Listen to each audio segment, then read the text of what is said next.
मातोश्री बाहेरील हनुमान चालीसा पठण प्रकरणासंदर्भातली ही बातमी आजच्या सुनावणीला देखील राणा दाम्पत्य गैरहजर राहिलेलं आहे।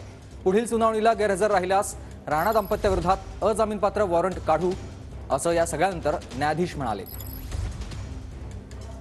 मातोश्री बाहेरील आपण बघतोय हनुमान चालीसा पठण प्रकरणासंदर्भात न्यायालयानं राणा दाम्पत्याला खडसावलेलं आहे। माझे सहकारी अक्षय आपल्यासोबत जोडले गेलेत। अक्षय, का अधिकची माहिती?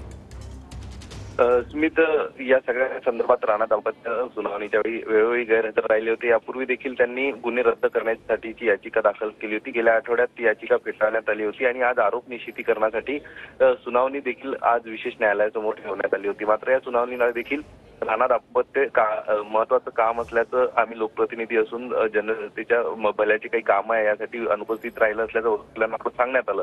मात्र या सगळ्यांवरती न्यायाधीश संतापले, याआधी देखील संतापले होते आणि त्यांनी स्पष्ट केलंय त्यांच्या वकिलामार्फत की पुढील सुनावणीवेळी राणा दाम्पत्य गैरहजर राहिल्यास त्यांच्या विरोधात अजामीनपात्र वॉरंट काढला जाईल आणि पोलिसांमार्फत त्यांना न्यायालयामध्ये उपस्थित केलं जाईल आणि ह्यानंतर आता पुढील तारीख जी आहे प्रकरणाची सुनावणी असणार आहे। या दिवशी राणा दाम्पत्यांना नक्कीच आता पुढील सुनावणीला गैरहजर राहिल्यास अजामीनपात्र वॉरंट काढू असं न्यायाधीश म्हणाले। धन्यवाद तुम्ही दिलेल्या सविस्तर माहितीसाठी।